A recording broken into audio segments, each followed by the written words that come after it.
Hello, everyone, and thanks for joining us on this Google Hangout. I'm Barry Pavel. I'm a Vice President at the Atlantic Council and Director of the Brent Scowcroft Center on International Security. We apologize for the delay, but that was due to a lack of a link between Washington and Silicon Valley. Now, the conversation this morning will touch upon Secretary Carter's initiative to bring innovation from Silicon Valley to the Pentagon.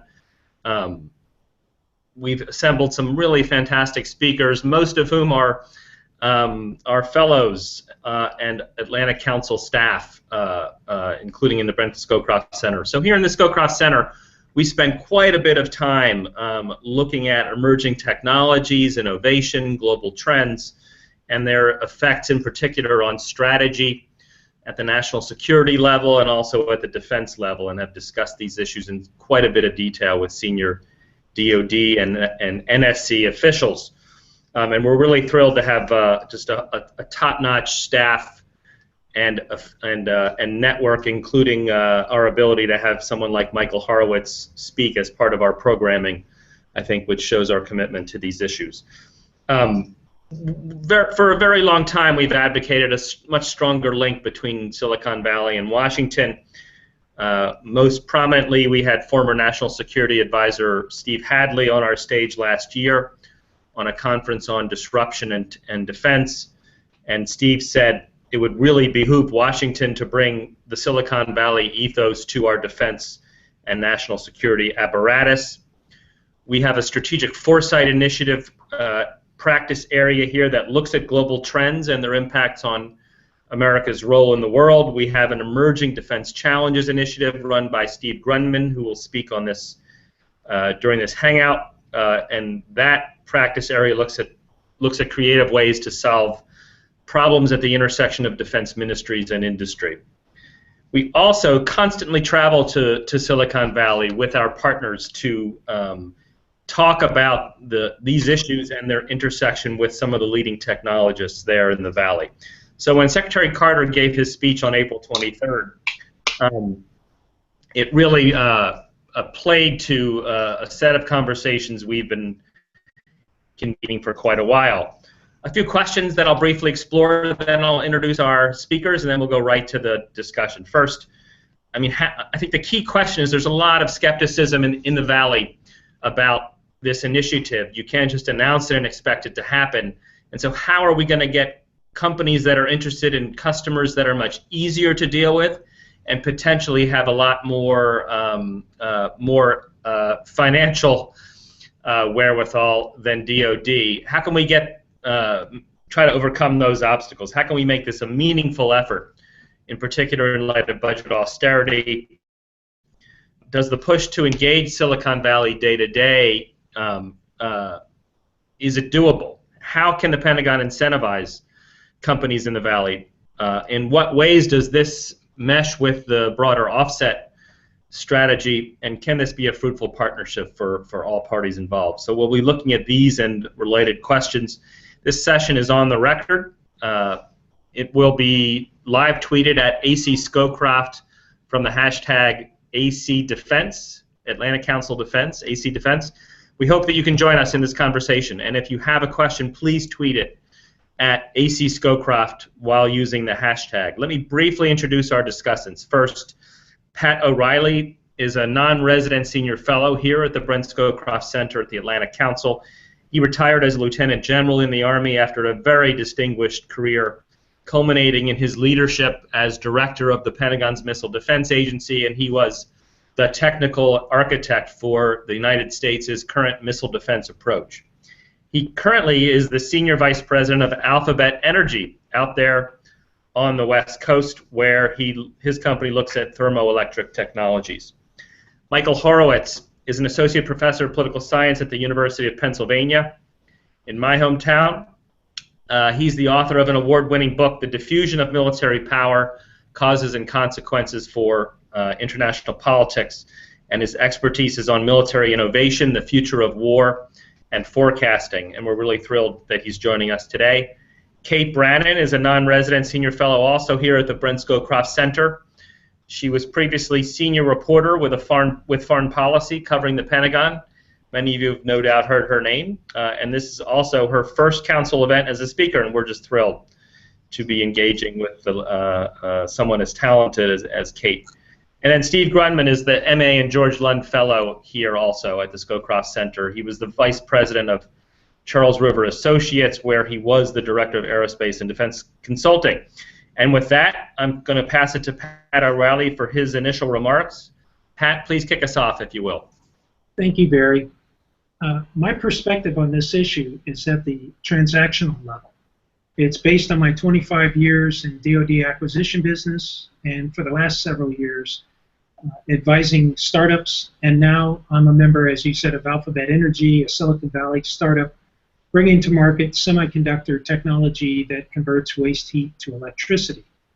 And I have seen clearly that there are strong similarities and distinct differences between the Pentagon and Silicon Valley communities. They both have hardworking professionals that face the same challenge to synchronize resources, technology awareness and risk insights, and the need to rapidly produce a product to market fit if you're a startup, or you're focused on technology to battlefield fit if you're the Pentagon. However, the Silicon Valley companies try to get an edge on competition, while the Pentagon tries to enforce competition.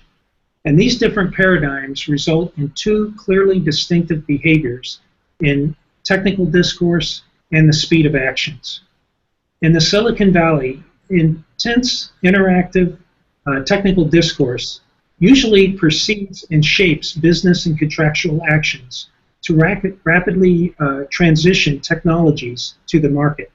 In contrast, the Pentagon processes, driven by federal acquisition regulations and congressional language, delays intensely interactive technical discourse until after a competitive source selection process and contract negotiations occur, when the companies can only then share their ideas with the government subject matter experts without fear of compromising competitiveness.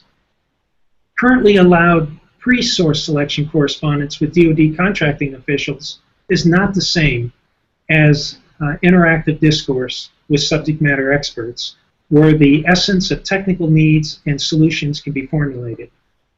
To illustrate the difference in the speed of actions between the two communities, I offer you to look at the DOD Rapid Innovation Fund. It's a very good idea. It was created by Congress in 2011 to quickly transition promising technologies to the military. However, as you can see on their website, the submission date for this year's new technologies is June 15, 2015. But the contract awards do not occur until June 16. Not very rapid by Silicon Valley standards or anywhere. So these are just two practical examples of the difficulties encountered by trying to have the two communities work engaged and more interactively. So in summary, significant regulatory reforms must occur to enable the military's rapid adoption of new technologies, and it should be driven by technical achievement, such as in the Silicon Valley, rather than congressional budget timelines. In other words, DOD's outreach to the Silicon Valley must be accompanied by congressional outreach to the Silicon Valley to accomplish the vision that Secretary Carter has clearly articulated. So thank you, and I'm happy to answer any questions. Pat, let me ask you a couple of questions, just really quickly, and then we'll move to Michael Horowitz. But I mean, your point about the DoD's Rapid Innovation Fund and not being really rapid is sounds quite familiar to we Washington hands, but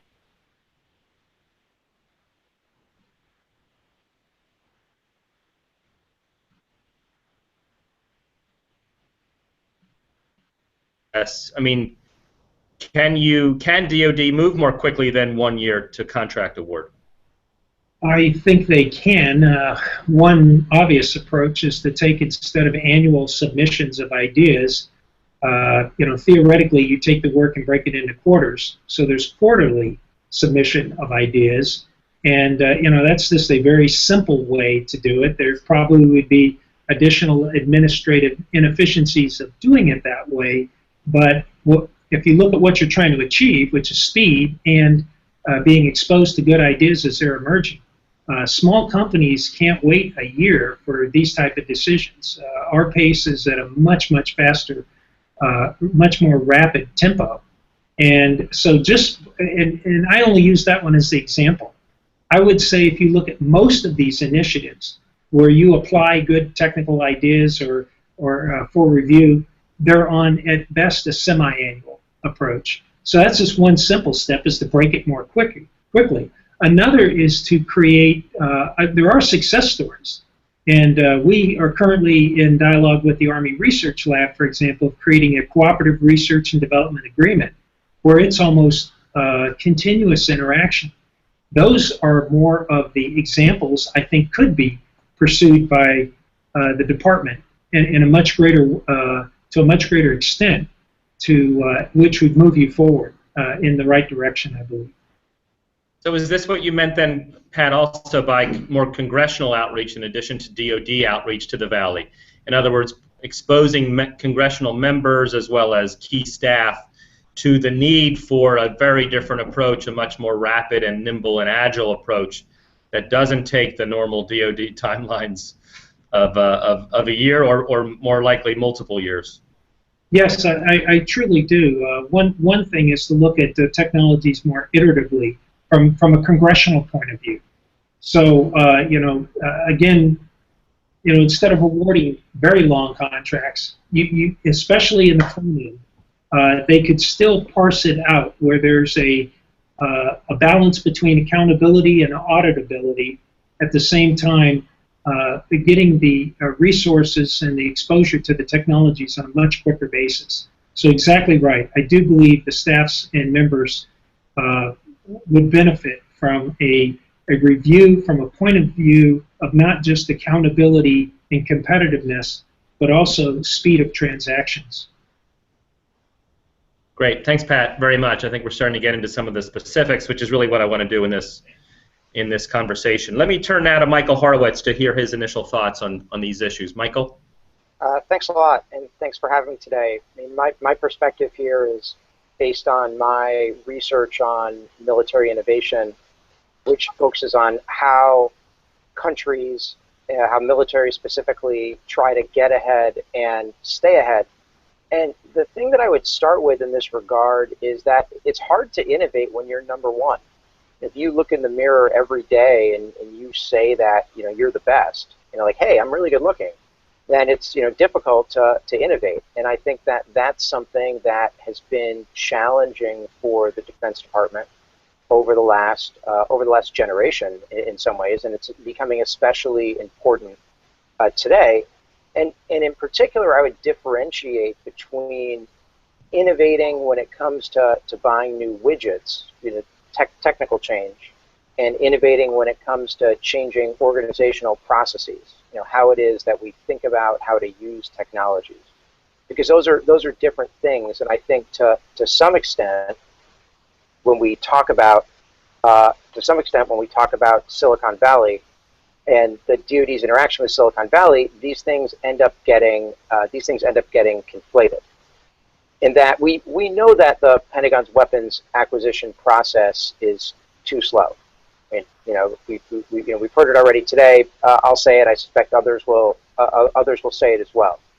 Our weapons acquisition process is too slow, and it is not nimble. And one of the single biggest problems with it is the failure to experiment. And that when so much money is relegated to just the big buy, to the the decision to purchase the say the F-35 or the F-22 or some other big capital-intensive platform, then there's so much less money available for experimentation. It means you're too quickly, and we know this from the history of military innovation, you're too quickly necking down and picking winners, which discourages overall innovation, and that's the opposite of the way that something like Silicon Valley works. And the thing about this that I think is really challenging today, and why the outreach by Secretary Carter and others in the Pentagon is so important, is that there are reasons to think that the means of production of military power are changing in some ways. And that if you think, way back to say when, why do you not have mercenary armies with all of the most advanced military technologies in the world? Well, one reason is that building advanced military equipment is really expensive and really complicated and requires the sort of organizational, military-focused investments that essentially only nation states can do. Will that still be true in a world of cyber, in a world of 3D printing, in a world of military robotics, where the underlying technologies are very much commercially oriented rather than necessarily militarily oriented? It's very different from something like, say, stealth technology, which is an inherently military, more or less technology. And I think what that does is it not only, that shift in the means of defense production is not only disruptive, for the world, it's also fundamentally challenging for how the United States has thought about weapons acquisition. And it's why I think that the important, one of the most important things with Silicon Valley outreach, it's not just getting the new widgets and getting the ideas, it's also trying to whatever extent possible, to build more of a culture of experimentation within the Pentagon. The thing that's encouraging to me is that it seems like the Pentagon's senior leadership is committed to this. I think they really are. I think the challenge is that there are organizational and bureaucratic antibodies within the Pentagon that make, the same reason, Rapid Reaction Fund, not that rapid.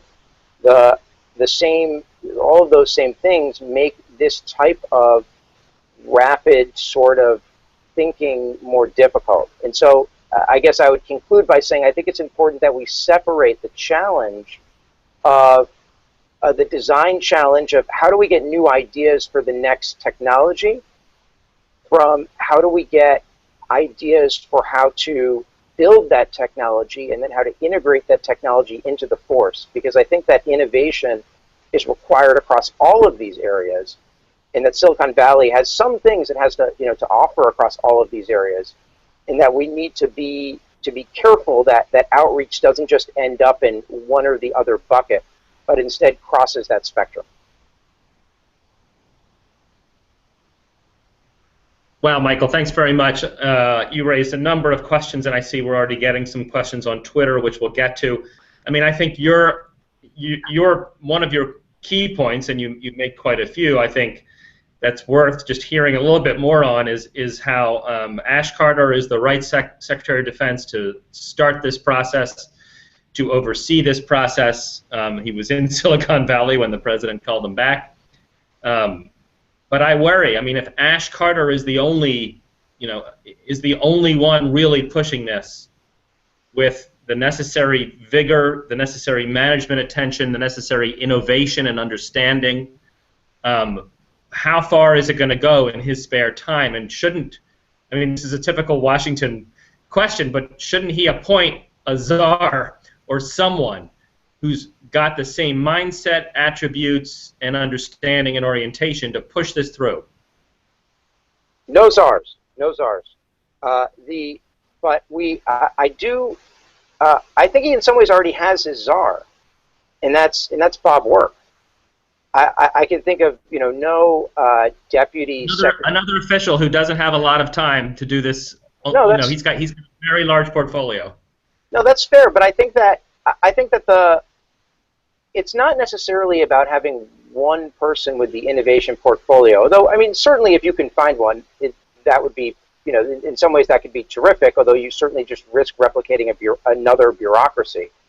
I think it's more about changing the institutional incentives within the services. As much as we like to think that it's OSD driving the boat, it's the services and a lot of those micro-level procurement decisions that are often important.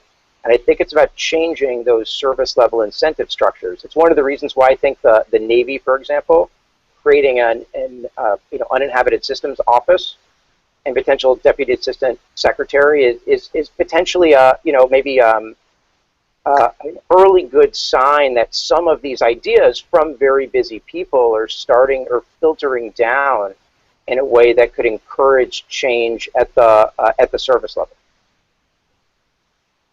Boy, I couldn't agree with you more, Michael. I was in the Pentagon when transformation was the buzzword, and new civilians came into leadership positions and said, we're going to transform the way we do business and the way we deploy military capabilities. And I watched very closely as all of the services quickly repackaged their current budgets and their current programs and activities as 100% transformational. Everything they were doing up to that point was transformational, and they didn't need to make a single change in what they were planning on doing in order to be transformational. So I think, as you said, changing the service level incentives and creating people with the right perspectives, in those bureaucracies is really important to ensure that there are sufficient champions in the organization for this kind of initiative. And the reason I'm spending a lot of time on organizational process and a czar, I mean, the Pentagon's processes have been one of its main obstacles to innovation. It's the people in the field that have innovated, especially in wartime, rather easily, and it's the process that bogs things down, that takes too long, as Pat said. And so I think it's a really important point that we just don't come up with principles that we think make sense in the real world, but then don't work in the very, very detailed, complicated context of the Pentagon bureaucracy. So with that, let me turn to now Kate Brannen and hear her thoughts on this wide set of issues. Kate? Hi. Thank you so much for having me as part of this conversation. My perspective is as a journalist, and from my reporting and conversations with people inside the Pentagon and in the Valley and a few people in the defense industry. So I am looking at notes as I speak too, so excuse me. But I started thinking about this in February as Secretary Carter was going through his confirmation process. I was looking to write a story about what he might prioritize as secretary, and his financial disclosure form sort of provided the clue for me that during his 1 year away from the Pentagon, in between being the Deputy Defense Secretary and now the Secretary, he really sort of made some quick inroads into the Valley, teaching at Stanford and serving as an advisor on a handful of high-tech companies. So that paired with his time, his earlier job at the Pentagon as the Pentagon Acquisition Chief, where he's made it very clear that he learned sort of the messy, ugly world of defense acquisition. I thought that this was definitely going to be something that he'd try to tackle while in office. So his April speech didn't come as too much of a surprise, I think, to people in the building and to people out in the Valley. They sort of were looking for him to do this. But as folks have already said, that the big question is there's this huge difference between saying something and doing it and getting it done. And the getting it done, I think people have a lot of questions about whether the Pentagon will be pushed to change. So first, just to talk a little bit about how the Pentagon has received Carter's initiatives. Folks I talked to said that there's a lot of enthusiasm and that people really agree with what he said. But again, that there's this doubt about whether the Pentagon bureaucracy can change. And this one official who's really supportive of it said he's really worried that there's this tendency that when a secretary asks for something to be done and there's not a lot of time to do it, you grab whatever you're already doing that kind of looks like it, and in this case is probably inadequate, and then recast it as the thing that he's asking for. And there's a lot of fear that this might happen, with this Valley outreach. And then I've heard that there's some resistance inside the Pentagon in the acquisition office from folks who are wary and skeptical of sort of new ways of doing business, and the traditional Pentagon way of issuing an RFI. Pat talked about how long it can take to get to contract, but that's the way people are used to doing business, and so any sort of push to change that can ruffle some feathers. Part of Secretary Carter's announcement in April was the creation of what is being called the Defense Innovation Unit X, or already it's got its acronym DIUX. It's going to be staffed with military and civilian, active duty and reserve military, and then some civilian officials as well. And it's supposed to be sort of the Pentagon's first permanent representation out in the Valley. You know, set up an office. It's supposed to scout new technology and sort of be a go-between the technology companies out there and the Pentagon back in D.C. And you know, this idea is supported, but there's a lot of questions about it, both in the Valley and at the Pentagon. And a big one is, how is the Pentagon going to make use of what these guys out in the Valley are finding? You know, is it going to go into a static database? And how will their discoveries be linked to actual problem sets that combatant commanders in the field have?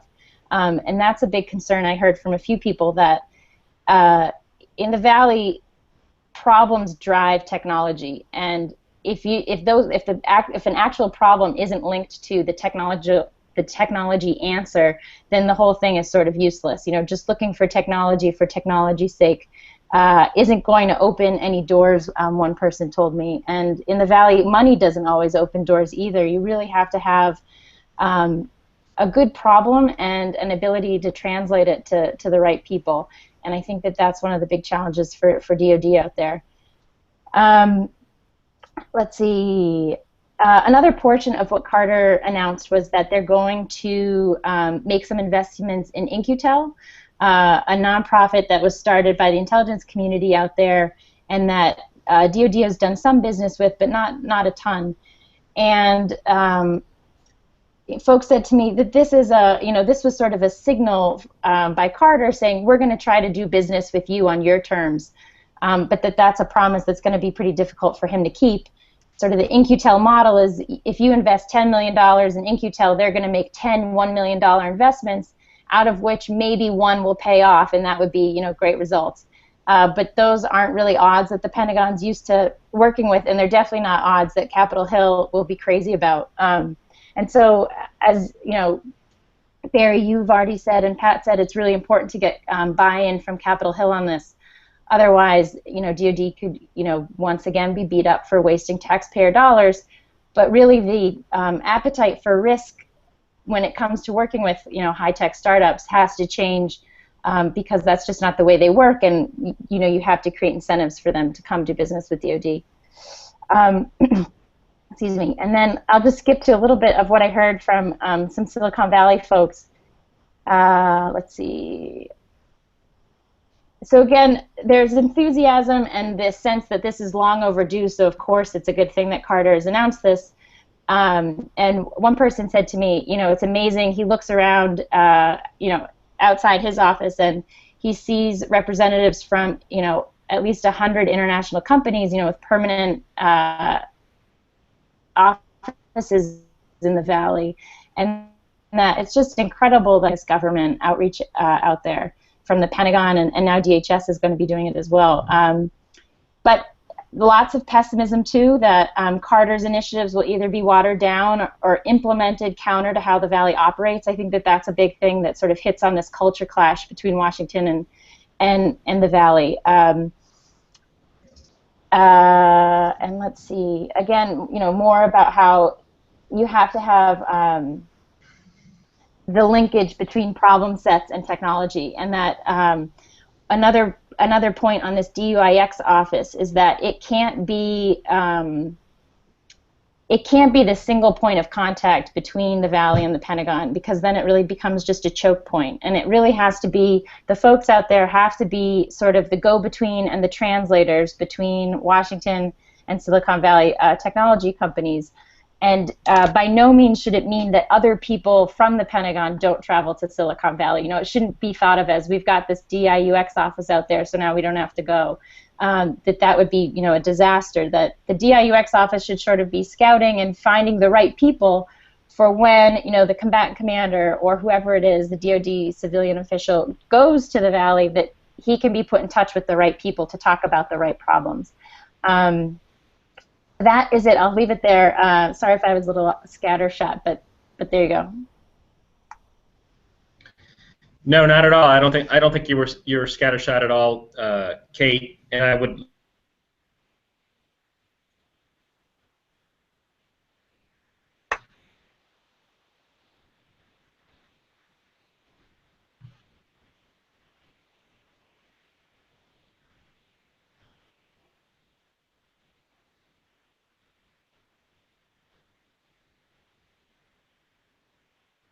Is it frozen or is it just me? I was just about to ask the same thing. So Barry, we can't hear you.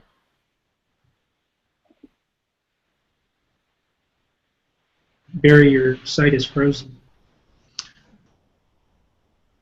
There you go. Can you hear now? Yep. Great. Kate, I just was asking sort of how would you suggest going about sort of changing the culture in the Pentagon? That's a big question. Changing the service level incentives, other than just creating an office. You know, are there any specific things? You've been in these offices, you've been in the halls there, you understand the way it works. Do you have any thoughts in particular also on how to make this real instead of just an announcement? Well, one person said they were happy to see that the right people were being picked to go staff this DIUX, that it wasn't just sort of a random collection, but you know, they were picking the right people. So I think that that's a big piece of it. I also think, you know, folks I heard from that are working this problem sort of before Carter announced it are working in somewhat obscurity. So I think as secretary, it's difficult to know all that's going on inside the building. So making sure you're aware of the folks you already have who are already doing, you know, good work and that are thinking about this, making sure they're on your radar. And I think, you know, having a really complete assessment of who you've already got and where you already stand, which I don't think that he has yet. Because, you know, I've heard from folks who I know are working this but don't feel like they're on his radar yet. And then to go to sort of what Pat was talking about, the RFI process, one source sort of shared with me a recent RFI that the Army put out that was a really vague problem set, and then if you were picked by the Army, you'd be invited to an industry day at Fort Huachuca where you could there was no money involved, and you might be invited to go to Fort Huachuca, which, like, that's not going to entice anybody in the Valley to go do or to participate in. So rethinking, I think that process is a really big part of it. Great, and no doubt much more would be needed, but thank you. Now I'd love to hear from Steve Grundman, live from Ontario, on these issues, in particular from his perspective at the intersection between defense industry and defense ministries and departments. Steve? Okay, thank you, Barry. Thanks very much. A couple things to get started. One is a sound check. I assume you can hear me? Yes? Yeah. Okay. Yes. Thanks. Yes. So one of the observations I would make is I think what Secretary Carter was doing was more an exercise in leadership than in management. And I think a lot of the reactions, I dare say even this conversation, have kind of leaped to the how's this going to work level. And I think his objectives for it were more to the end of calling out broader themes. You know, what's important, and who are the audiences that I want engaged in this thing that I think is important. Which isn't to say that ultimately, for some fruit to come of it, the sorts of problems and conundra that we have focused on heretofore in this conversation won't need to get resolved. They will, but I think that is too high an expectation to set for a tone-setting trip of a couple days. And I think that tone is set in a couple of ways. One is, this is very early in the new Secretary's tenure as Secretary of Defense, and he took 2 days, right? He took 2 days. Any of you who've been around the Pentagon or around Secretary of Defense would know that a secretary who takes 2 days within the first 6 or 7 weeks of his tenure in office during congressional markup season, among other things, is a big deal. You know, signals to at least one of the audiences how important he thinks this is. And so let me speak to that. I think there were 3 different audiences for this exercise in leadership, and one of them certainly was Silicon Valley, but another was the building, if you will, the inside audience, and then a third indeed was defense industry. And let me pick off each one of those and suggest what I think was the message that he was trying to send to each of them. To Silicon Valley, I think the primary message was one of trying to create a level of trust with a community which, it must be said, since before the Snowden leaks, but even after the Snowden leaks, had viewed the U.S. government in general, and maybe the Pentagon in particular, as antagonistic. So one of the things we haven't mentioned, but which was announced concurrent with his trip out to Silicon Valley, was the new cyber strategy. And I think the Secretary realizes that unless, as much as said, unless the private sector expertise that largely owns and operates the infrastructure of cyberspace can work in cooperation with the Department of Defense on a basis of trust, that the U.S. is going to have perforations in its cyber defenses. So I think, although we haven't yet spoken about that, and I don't know that cyber strategy is really the focus of this conversation, nevertheless, I think it was indicative of what I think the primary message that he was trying to convey to the Silicon Valley audience, which is, let's get back together. Let's get back together into a relationship of trust and collaboration and cooperation. You know, it's worth mentioning that the impetus, at least one of them, for him going out there was to receive and deliver the Sidney Drell Lecture at Stanford University. And as part of his address, he talked about how he got in the business of national security. As most people know, Ash Carter's a physicist. And the way he got involved in national security was this other physicist, this eminent physicist, Sidney Drell, pulled him aside at some point during a fellowship out there and said, you should direct your interests and research and effort into the national security realm. And a lot of, I know Ash is intimate with this really strong tradition, which maybe was greatest in the 60s and 70s, of a very active and natural collaboration between the defense establishment, the technology establishment, if you will, which not as exclusively then was it located in Silicon Valley, but an important part of it still, even back then, was in that community. So anyway, he was trying to create a relationship of trust with Silicon Valley. I think that was the main message for that audience. For the internal audience, he was trying to do what a leader has to do, which is, if they're on their mark, is tell people what's important, tell people what they care about, and orient their thinking.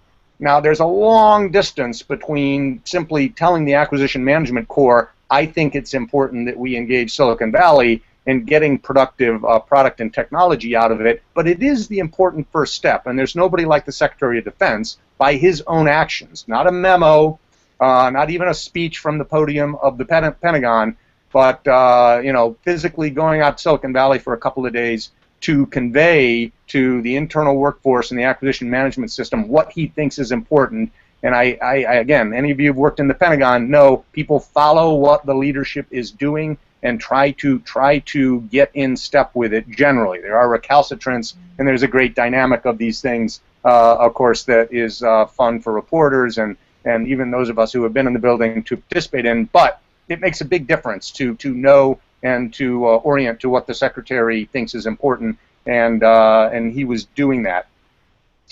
Finally, for the defense industry audience, I think he was endorsing what I would call, and Michael's comments spoke to this to some degree, not so much technologies, but a style of technology and product development, which this industry, indeed, in collaboration with the Pentagon itself, has sort of lost. And it's a style that I thought was cleverly expressed by David Brin, of all people, the science fiction writer who was at the council last year for an event, and he juxtaposed what he called the Route 128 culture of product development. Route 128, of course, being the beltway, if you will, around Boston, and which I think it might be fair to say, at least over the last 20, 30 years, has been some kind of a hub of defense innovation. It's where, for example, the Lincoln Labs and MIT's Lincoln Labs, among other such institutions, exist. He was juxtaposing what he called the Route 128 culture to the Sand Hill Road culture. And he talked about how the way product development is done in Silicon Valley, and I don't think he was maybe overstating slightly for effect, but he was saying 5 guys get together, put something together in a weekend and give it to people, give it to customers, put it in their hands, let them play with it for a week, talk to them on Friday, and then over the next weekend they'll try another iteration of it. And this is something which is anathema to the Route 128 culture. We don't put stuff in customers' hands until it's damn near perfect. That's only one instance of the difference in these styles. But I think it's I think calling out and endorsing a style of product and technology development that is exemplary and exemplified by what we call Silicon Valley, I think was an important message for the defense industry. It's worth observing that although the things were not coordinated, that in the same week that the Secretary made this trip out to Silicon Valley, Raytheon made arguably the most important major acquisition in the post-Iraq War era thus far, and that is a over $1 billion acquisition of a commercial cybersecurity company called WebSense. The conjunction of those two events, which again I think was not coordinated, nevertheless resonates together, and positively so, to the ends of what I think Secretary Carter was trying to call out to industry as important for them to consider. Again, there's a long distance of work and problems that would need to be overcome to really take full advantage of the opportunity between the Route 128 culture, the Pentagon, and Silicon Valley, the Sand Hill Road culture, to get together and produce things that are going to improve our national security. But getting the Secretary of all Defense to stand up and say, this is important, I want you paying attention to it, I think was the necessary first step.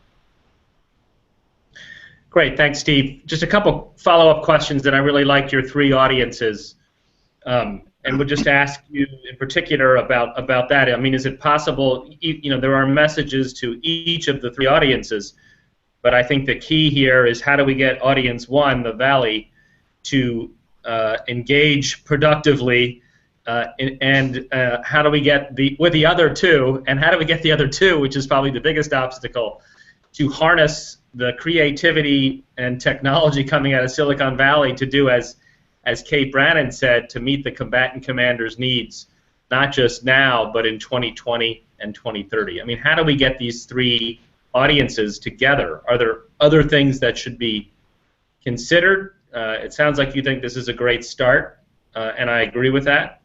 But I'm curious as to what do you think is the best way to go forward doing this? There's no one answer to that. I'll offer a couple, 3 things. One of which is that one of which I suppose is indicated by the InQtel and the DIUX. I'm glad we don't call that DUIX. That would be a whole other thing. And that is that what really engages entrepreneurs in Silicon Valley is not, and this quote I'll regret, revenue, but capital. And so I think one of the things the Pentagon's going to have to do, and again, it's what InQtel and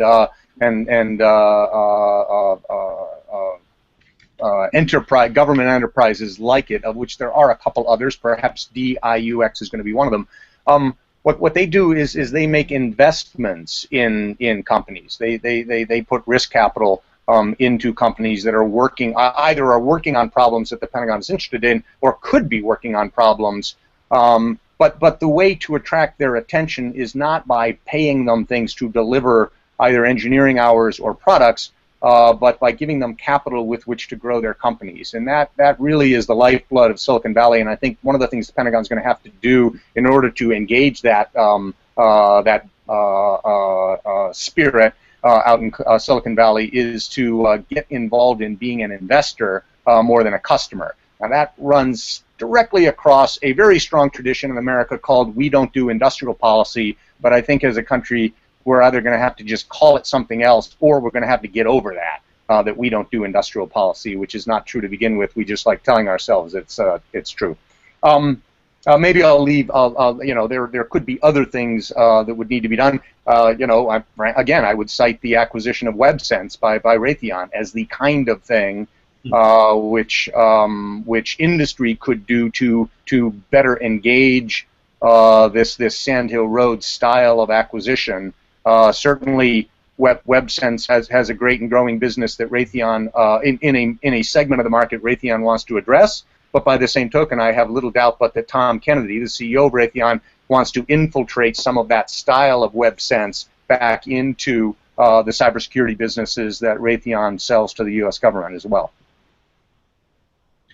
Thanks, Steve. And I might then pose a similar question to the rest of our panelists. I mean, Steve, I think, rightly pointed out that this was meant to deliver messages, not so much to you know, to plot in detail the way forward on this. But I am sensitive, and we all have to be sensitive. There's 18 months left in administration, and things tend to slow down about a year from now, if not sooner. I mean, things in many ways stop in Washington during an election year in terms of policy and reforms.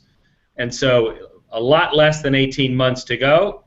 So even if we all agree this is a great start, would love to hear the panelists' views on, is there enough time for this, for all of the things that all of you talked about? Can Secretary Carter make this happen, even with all of the great people around him, even doing the things that all of you talked about? I mean, we really have a 12-month window. Let's be a little clearer.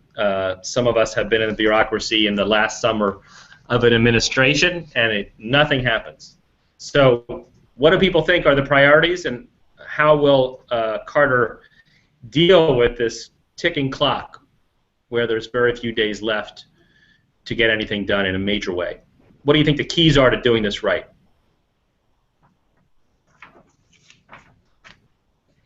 All right, I'll jump in. Sorry to keep going, but hearing nothing else, I'll jump in. You know, in answering that question, I would hearken to one of the things he did when he was the Undersecretary of Defense and rolled out better buying power, which was approaching the end of the first term. Right? There was no. He had in I guess the end of 2010, beginning of 2011. He wasn't quite as near to the end of that term as they are now, but he was pretty close. And I think one of the tactics that he used there was to focus the initiatives on a couple of big objects to try to, I guess not in his words, but in mine, capture a couple of early wins in respect to the initiatives that were being rolled out with respect to Better Buying Power 2.0. And so my guess is that he, again, through Bob Work and Frank Kendall and the Assistant Service Acquisition executives, will look for some kind of early wins here. I'm not sure whether early wins, you know, what exactly would constitute an early win in this context. One thing I suppose might be a signature acquisition strategy. I'm not familiar enough with the range of acquisition plans coming down the pike to know one, but I can imagine them looking for a program coming, you know, approaching milestone 2 perhaps, or even milestone 3, and standing up the acquisition strategy in a way that either specifically reached out to commercial firms or motivated, incentivized the traditional defense contractors to engage with commercial firms to address the opportunity. Would be so, or you know, look for a couple of pre-made, if you will, or deliberate early objects to demonstrate what he has in mind here and the merit in it. Mike here. I would just jump in to say that I think one of the accomplishing all of what we've laid out in the last 18 months of an administration isn't realistic. I mean, we all know that.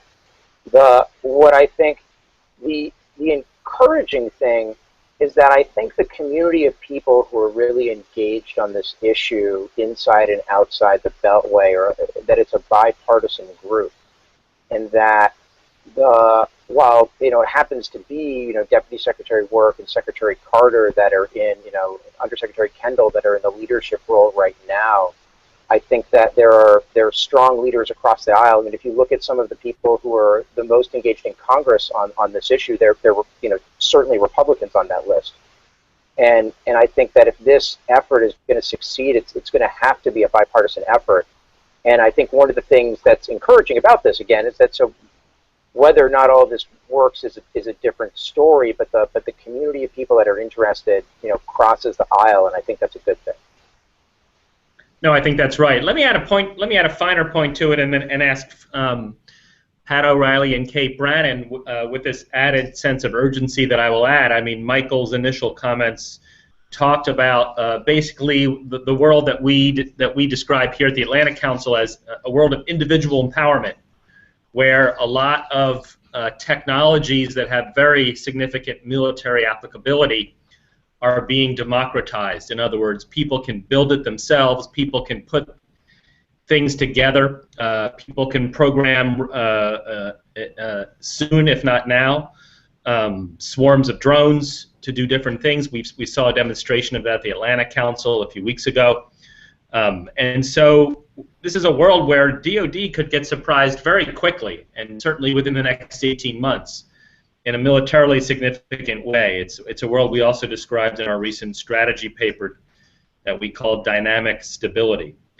But Kate and Pat in particular would love to hear your thoughts on, with this clock ticking before the administration leaves or can no longer get something done politically, and with the potential for a new type of strategic shock in the form of groups and individuals using technologies, and few people know more about this dynamic than Pat O'Reilly. How can Carter move this more quickly to be able to help continue to defend the country in a world of very unpredictable threats coming around? Well, Barry, I share your concern with the individual empowerment, like we said, and it goes on and on and on, all the very disconcerting scenarios that could literally suddenly threaten us around the world and our allies and our friends. So to specifically answer your question, I think that realistically what Secretary Carter could do and the Pentagon could do is, as Steve and others have said, is raise the imperative of this issue. What's the priority of it in discourse in Congress? I also believe strongly that the amount of change that really needs to occur, and again, my point is, Secretary Carter needs to emphasize, or I think he has a pulpit in which to emphasize the need, the imperative that this change occur as soon as it practically can. And from that I mean, with all my experience with the bureaucracy and so forth, in a pragmatic way, is raise this debate with Congress and use his position. And as I think that's an excellent idea of establishing some example acquisition strategies. That is something that could be done within 6 months and use them to inculcate the culture. So Congress is going to have to do the heavy lifting, to be honest. But there are things the Pentagon can do, especially in the next 18 months, to raise the need for this to occur, and especially in a bipartisan way. I would also like to jump back to that. I think the point of this would be to, again, increase allow intensive technical discourse between subject matter experts and the technologists in Silicon Valley and in Boston and other regions. Silicon Valley I see as a metaphor more than anything else. I mean, because that does not occur. People assume it occurs. It really is a guarded conversation between technologists and the commercial side and the DOD bureaucracy. I personally signed more non-disclosure statements in a month working in Silicon Valley than I did in a year, anytime in my career, past 25 years working in the acquisition business. It's they tend to have large open conversations with, again, with this focus on competition, or if you're really going to get to these groundbreaking insights, I believe those are more one-on-one conversations where there is a trust, and one mechanism for a trust is signing non-disclosure statements that says that what the company is revealing is not going to be carried any further than that conversation. Those are the type of mechanisms that need to be put into place, I believe, and Secretary Carter does have time to show examples and lead the conversation. Thanks, Pat. Sorry. I'm sorry, go ahead, Kate, please. Well, I was just going to say with this DIUX office, I think there is enough time to get that up and running, and the key is to get it running in a way that Silicon Valley folks buy into it and see that it's value added for them. And I think that's the tricky thing to accomplish over the next 18 months. Next administration, I think, will be loath to shut it down or whatever. And while it's small, it's still a lot better than what we have today. So that would be a small success that I think he could push through. And then back to what you were saying about, should there be a czar or, who's in charge of this?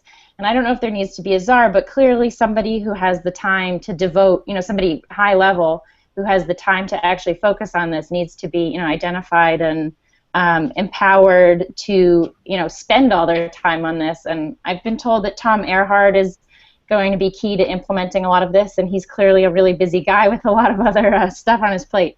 So I think that's a piece, that's a big part of it. Great, thanks, Kate. And I was really fascinated. Let me ask one more question, then we'll go to the Twitter questions, which I have in a growing line. The question that Pat's last comment spurred to me is, why not use this office as a place to have a series of exchanges? Perhaps DOD operators and concept developers come to this office, meet with interested people in the Valley, and say, here's 6 hard operational problems that we have a hard time with. Do you have any technologies relevant for this? So that creates a set of demand possibilities. You could also have people come from the Valley and say, I've thought about your problem for a little bit, and I think you're not preparing for a type of threat that I see coming, and here's what I would recommend. So sort of a supply approach. I mean, has there been any discussion yet of that kind of structured conversation between operators and technologists where they can really, I think, advance the ball if they have an agenda and they push through it? And Pat and others, Kate, Michael, Steve, if you have any thoughts on that, would really appreciate it before we turn to the Twitter questions. Let me just jump in with one quick thing, which is that I think that the incentive structure here is critical, and it goes back to what Steve said about Route 128 versus Silicon Valley, and that I think some of those conversations are starting and more need to happen. But one of the reasons why older Route 128 companies might not design something and then give it to people to play with is that they're worried about all the other Route 128 companies, or Lockheed or Boeing or Northrop or somebody else, taking that, running with it, and then being the one that gets the big procurement contract. And so I think that you need to structure those conversations in a way that makes everybody feel comfortable from an intellectual property perspective. If I could add, Barry? Yes, Pat. I agree with that, and that was my reference to non-disclosure statements. The government definitely has to be much more at ease in having private conversations where this is shared. The tying of the structuring of business approaches to these technologies is really key. But I think that my one concern about this office is, as Kate was referring to, is it's really a middleman that's being introduced here between these technologists that I'm referring to in the DOD and in the Silicon Valley. For example, and so my concern is volume. And the Rapid Innovation Fund, for example, as they report, has since 2011 to 2014 had 10,800 white papers submitted. 4%, less than 4% actually ended up in contracts. But where I think that office could offer the best value is to literally be knowledgeable of where the expertise is in the huge Department of Defense laboratories and all the operational organizations, and be a connector. They really, I think they would be best at connecting between, and not carrying or structuring these conversations, but literally making the introductions for the people in the Silicon Valley that say, hey, I've got this idea, where can I go? If they could make those introductions and leave it at that and let the discourse occur with the subject matter experts throughout the bureaucracy, that would be a huge value added, and probably close to handling the volume that they're going to receive. Along those lines, I just wanted to chime in that one of the people I spoke to said, you know, exactly what Pat said. That's where this office's value would lie if done correctly, and vice versa. When a Pentagon official with a problem to solve goes out to the Valley, that this office provides him the 10 experts he has to talk to while on his 2-day trip out to California, versus talking to the wrong people. I think that that's a big place where you can go wrong. You make a trip out to the Valley for 2 days and you talk to a lot of people, but none of them are the right people for the problem that you have to solve. So the office, if it has the right expertise, can make those linkages so those conversations can happen. Thanks, Kate. Let me now turn to the Twitter questions, and I just retweeted at my Twitter account, at Barry Pavel, the 2 questions that Philip Groney, a very long-time experienced hand on these issues, he tweeted, and I'll read them very quickly, and would like to hear in particular Steve Grundman, but others on these 2 questions. Number 1, he says, new technology involves risk. How can risk be incentivized in DOD? How can failure become an accepted part of military culture? And I think this was a major point of Michael Horowitz's initial remarks. And then second, he says it seems like one of the big impediments is the wall between the requirements process on the one hand and the acquisition processes on the other. And he asks, should we reverse Goldwater-Nichols, the 1986 Goldwater-Nichols Act, which gave much more power to the joint institutions? Should we reverse it and bring the service chiefs back into the acquisition process in a more prominent way? So 2 questions: risk in the culture, and how and to what extent might we bring the services back into a process so that they can make sure that they procure the equipment needed. Sure. I'll jump in on that if you'd like me to. I'll start anyway. The perhaps doctrinaire but a little simplistic answer to the question of how to incentivize risk is to pay more rewards. On the one hand, that sounds glib. On the other hand, I think there's going to have to be some solution. The answer to that question is some formulation of enhancing the reward associated with success above 7 and 8% project or job profit. It's just not possible to get people to take big risks if the return on that, as a general matter, is likely to be less than 10%, so to speak. And that is a problem that the Pentagon's going to have to deal with. And one of the ways, again, that I would recommend they deal with it is to invest capital rather than revenue, inject capital rather than revenue into these companies. I'll leave it at that. The second point is, and it's not so clear to me that it is directly related to our ability to engage commercial firms like those exemplified by this label Silicon Valley, but I would, regardless, I would generally endorse the sentiment that perhaps we need to rethink the exclusion of the service chiefs, the uniformed service chiefs, from acquisition management responsibility, as was done in the Goldwater-Nichols bill. One of the other ways to incentivize action, maybe one of the most powerful ways, Pat could speak to this perhaps, of incentivizing action in the Pentagon is to generate inter-service competition.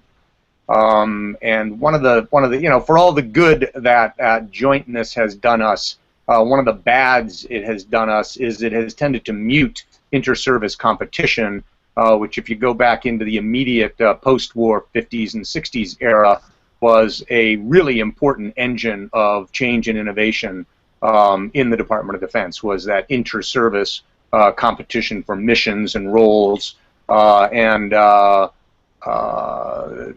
bringing the service chiefs back into the acquisition chain of command doesn't do that.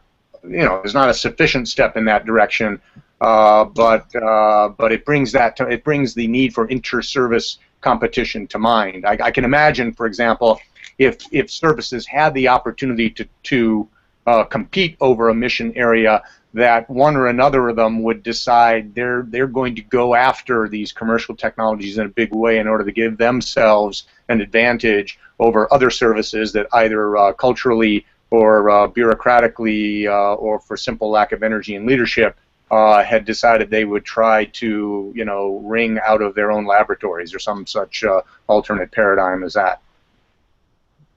If I could add also, I agree with Steve. I think a good example to look at is Special Operations Command. They have unique acquisition authorities, and if you can, I've been amazed by how quickly they can take a technology, develop it, and take it completely through in one organization, the entire life cycle. And that is directly motivated by the operational commander's needs. And so I think what we have today that we did not have in the era of Goldwater-Nichols, that Goldwater-Nichols was trying to fill, was the motivation for adopting another service's technology and working in a joint fashion that today is driven by cost savings. We're at the point with cost savings that I think that the need to divorce a lot of the acquisition decisions and the intermediate steps from the services is no longer needed. And I agree, that is I think would be a positive step in bringing the service chiefs back in. And to quickly address the question on risk, again, I would endorse more experimentation. I think one way to handle risk is to incrementally provide enough funding to show prototypes and then stop it there and then review it. But at least there would be more of an appetite to lower the cost of the developments and go for a much greater volume of experimentation. Thanks, Pat. Let me go to the next question from Sean Lingas. I just retweeted it again at my account at Barry Pavel. I'll recite the question, but would in particular be interested in the general if general option. I alluded to lots of skepticism in the Valley about DOD and its outreach, and can I give hard evidence? And I would simply ask Pat O'Reilly, Michael, any of our panelists, what's the root? Can you give us a thumbnail of why the skepticism in Silicon Valley, why they will need to be further enticed into this market in order for it to be successful?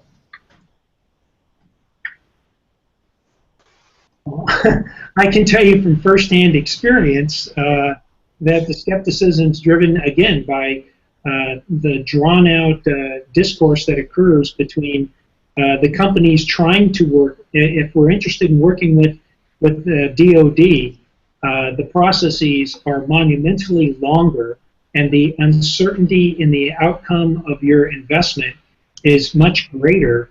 By investment, I mean time and energy. Trying to engage the department, and to go through, for example, I gave here was a year-long process to find out whether or not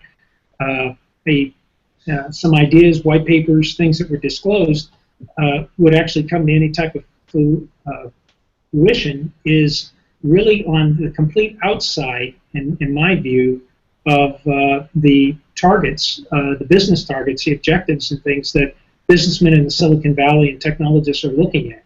It's just plain very slow, very uncertain, and you don't really find out till the end.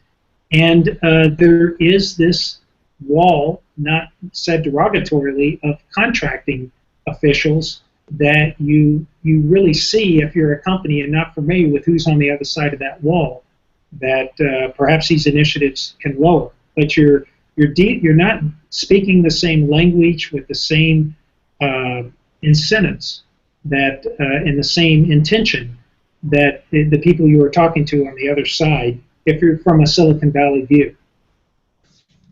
Yeah, I think from a business practices perspective, what we sometimes see is what one would call a rewarding A while hoping for B, and Silicon Valley is noticed, and that's when you say you want one thing but reward another. And how long in Washington have we been having this? The defense acquisition process needs to be nimble. We need to be faster, et cetera, et cetera. I mean, we've been having this discussion.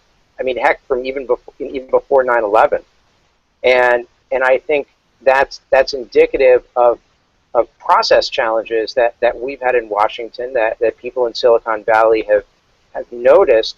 And while they want to work on really interesting problems, I think that the last comment's absolutely right, that the idea of competing in secret for a year and then finding out you're not even going to get to work on that problem because some much bigger defense company got the contract and it was kind of baked in from the beginning, can be discouraging. And so I think more signs of good faith are necessary. I was just going to add two funny things I heard from folks was, the idea that eventually there'll be, and this is, an example of sort of the cynical attitude about it, but eventually there'll be an innovation badge that you can earn, or that there'll be an innovation requirement, as part of it. But I think that I think that the skepticism is that the bureaucracy will eat up all these good ideas and not let them move forward. Steve. Yeah, let me just add a couple thoughts on this. One is that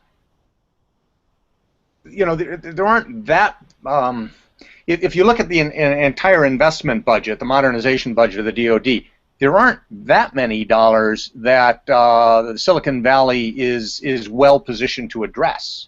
We're not expecting. I don't think Ash Carter is expecting Silicon Valley to build tanker aircraft. I think he may be expecting them in a subsequent iteration of a tanker aircraft, maybe to bring some sort of an ISR overlay into it, something like that. But so one observation to make is that in the greater scheme of the today's DoD modernization budget, it's a small minority of dollars that are even conceivably addressable by these again, this label Silicon Valley is one point to be made. And excuse me, and when such an opportunity presents itself, and I can't help but cite the win of Amazon Web Services over Big Blue IBM for the cloud computing contract at the intelligence agencies, they do step in and compete. In this case, even win. But they do step in and win when there is an opportunity that they can address. But the other thing the other response to this skepticism that I would offer is to remember that the folks in Silicon Valley want to get rich, and on the one hand, want to get rich, and a lot of the reflex about their skepticism toward the Pentagon's outreach to them arises from this premise that they want to get rich, and the Pentagon's not going to let them get rich in any number of ways. But I think on the other hand, the other thing to remember about Silicon Valley is a lot of them also want to change the world. And I think part of what and again, think about these companies and the way they came into being, even the now behemoths like Google, right? A big part of their mission statement, and I think not cynically, was we want to change the world. And let's face it, some of them actually have. And so I think part of the other message of Carter's outreach was to say, I have big world scale and world class problems that I need your help with, and I think thereby was trying to refocus the ambition or the opportunity of the Pentagon in the eyes of Silicon Valley to a marketplace where they can exercise that instinct and ambition to change the world. And then so I think the Pentagon can work that, because let's face it, there are some world-changing and world scale of consequence problems in national security, which I think concomitant to their desire to get rich, the titans of Silicon Valley will respond to. Thanks, Steve. We have another question on Twitter as our time comes close to wrapping up. We have another 5 or 8 minutes or so. The Stern Group, Paula Stern, Atlanta Council Board Director, asks, how does this new office that we're discussing, how does it work with DARPA? What's DARPA's role in this to ensure we support a robust innovation pipeline? This is a long-established agency of the Defense Department that has had quite a few wins over decades, and I'm not sure if we've heard the word DARPA in this conversation yet. So how does it play into this? How can it play into this, and how does it work with this new office? Or is DARPA already well connected to Silicon Valley and doesn't need to do a whole lot different?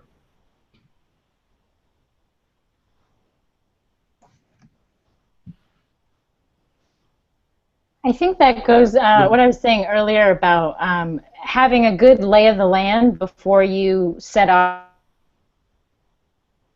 Having a thorough assessment of where you stand and where is your talent now and what talent is working and what's working for you. So it's a great question. I don't actually know how where DARPA stands in the Valley and how its interaction with this office is going to be. But that's a key. That seems like a key point going forward. I know that part of Carter's announcement involved having a robotics, a final robotics competition, I think, hosted by DARPA. So he meant, DARPA was part of his speech if it's not part of our conversation today. So I think that is a key part of this. Thanks, Kate. I would agree. I think DARPA is plainly a part of the formula. Indeed, already today, right? One shouldn't overlook the success that DARPA has at engaging the commercial world. Although it's not uniform, depends on the project and the program manager. Again, some of the problems that DARPA is working on are actually not addressable, if you will, by the kinds of industry that we regard under this rubric, Silicon Valley, but others are, and I think they do so. The only thing I would point out is that DARPA's business model is still to buy engineering hours and buy prototypes. And that may not be a sufficient transactional form by which to really engage what incentivizes, again, this broad label we're calling Silicon Valley.